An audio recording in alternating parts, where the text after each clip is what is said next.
And we've got our objectives.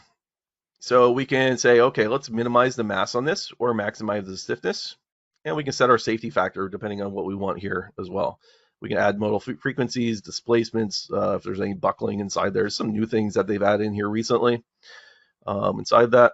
So really the things that we need to input at the minimum is our either the maximized mass, stiffness, and the safety factor that we want in here.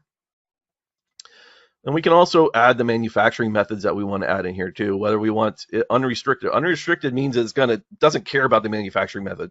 It's gonna just go ahead and create the design however it wants, unrestricted. It does not take into account any of the method of manufacturing. We can also add additive in here, milling, and we can have 3-axis or 5-axis in there. We can also do die casting as well inside there.